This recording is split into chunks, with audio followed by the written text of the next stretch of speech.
When you first see the North Carolina Research Campus near Charlotte, you're struck by its colossal Georgian-style buildings. But to understand what's going on inside, you should know more about what came before. Starting in the early 1900s, a textile mill occupied the same 350-acre property in the town of Kannapolis.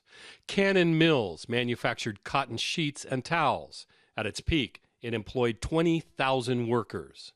Gilbert Cantrell and his wife both worked there. The whistle went off to wake you up. The whistle went off to tell you it was time to go in. You would see thousands of people passing each other, going in and out of the building at shift time. By the 1990s, the mill was struggling. Cheap imports were undermining profits. When the mill finally went bankrupt and closed in 2003, more than 4,000 workers lost their jobs. It was the worst layoff in the state's history. It devastated a lot of lives. There were people that was all they knew. They didn't know how they were going to do anything else.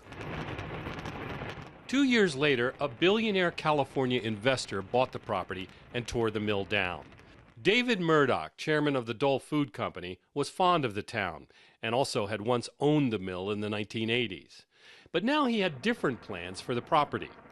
Murdoch is an extreme health and nutrition enthusiast who even now at 93 plans on living to be 125. I believe that some of those solutions will come right from this scientific center. He has invested more than $800 million to build the campus and launch research that he hopes will reinvent modern medicine. To get a sense of the original vision of the founder, all you have to do is come in through the front door of the main building here on the research campus. Inside, you'll find Italian marble lining the floors. And if you look up, you'll see Murdoch's fascination with radishes, blueberries, healthy foods. And the eagle with the 18-foot wingspan, that represents him. In the past decade, the campus enlisted 20 partners, from universities like Duke and the University of North Carolina, to companies like General Mills and Monsanto, hoping, like Murdoch, to better detect and fight diseases, including Alzheimer's, prostate cancer, and multiple sclerosis. Murdoch declined to be interviewed. Dr. Kirsten Newby is one of his lead scientists. What's the dream for this? So it's this idea that we can get better at delivering the right drug to the right person at the right time. But before they can do that, scientists must first conduct an ambitious study called the Murdoch study, which may play out over generations. You have a very lovely vein here.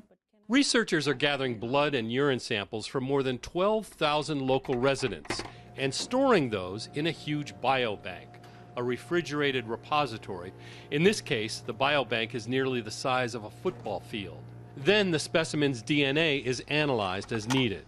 Those samples, along with the information that people tell us about themselves, and then things like the air pollution levels, the temperature, the humidity, access to healthy foods. And once you can start putting that all together in the context of how someone says they feel, you start to get a broader picture. Tell me your full name and date of birth.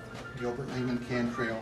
Cantrell donated his samples, hoping they will help medical research, specifically in two areas: diabetes, which his daughter has, and multiple sclerosis, which he suffers from. I want to be able to help somebody else so that they don't have to go through what I've had to go through for the last 23 years. The researchers' goals are not to advise any individual how to achieve better health, but to combine DNA analysis, individual medical histories, and environmental measurements over a long period of time. It's like the town has become one giant petri dish. We keep it password protected, we keep it all decoded. However, there are ethical concerns. Participants receive a T-shirt and a $10 Walmart gift card for their samples and nothing more, even if their samples help discover a cure for cancer or any disease. Did you have any questions about the consent form, about the study, anything? No. Okay. Not only that, they also agree on their 8-page consent forms. They do not have to be notified or give permission each time their samples are used in a new study. And participants surrender their samples indefinitely, trusting the researchers to do everything they can to protect their anonymity forever. It's sort of an odd concept, biobanking, and it's a fairly new sort of emerging industry. Jean Cadigan is an anthropologist who studies research ethics and has interviewed Kannapolis donors. She says the Murdoch study's consent forms are not unusual for biomedical research. By and large, consent forms for biobanks will say that once you've given over your sample, the university or whatever entity you've given it to owns it now. For any purpose? Yes, for as long as they want. So we like to ask people, what do you think about that? And by and large, they say, what? Because no one can know what a lab that uses a biobank may discover or one day create, Cadigan has concerns about consent forms and says if she were a researcher, she would explain consent to new participants like this.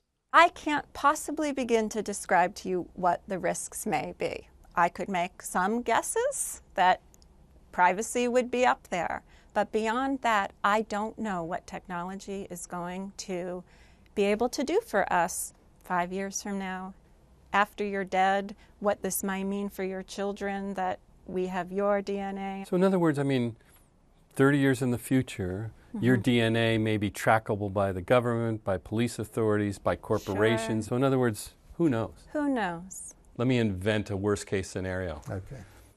They take your sample, it goes into another study and another study, and eventually somehow your sample helps lead them to a diabetes cure. And it's too expensive for your daughter to use. Yeah, that would upset me. On the other hand, even more upsetting, according to Ronald Bailey, a science journalist with Reason magazine, is the possibility that regulations about privacy or profit sharing might stymie innovation. We're very early days in a biomedical revolution that is about to skyrocket. And to try to limit now, because of privacy concerns, would be to hold back science and to hold back the benefits, possible benefits, enormous benefits, to millions of people. And that would be immoral. All this is here. Nothing bad has happened to me. To help convince people that there is nothing to be afraid of, Bailey submitted his own saliva sample to the company 23andMe, which analyzed his DNA. I have a higher risk of atrial fibrillation, basically. A report explained his genetic information, which Bailey posted online for anyone to see. And what I'm hoping will happen is that more and more people like me will, in fact, provide this information. I think the future is going to be amazing if we will just let it be amazing, if we will get it out of its way. As for security, Murdoch study researchers say they used the strictest levels of encryption, and under the study's protocols, the government cannot come and take the sample. When you go into our electronic database, the server that stores all the information, you become a number. So you're disconnected from all of your identifiable information. Everything's hackable.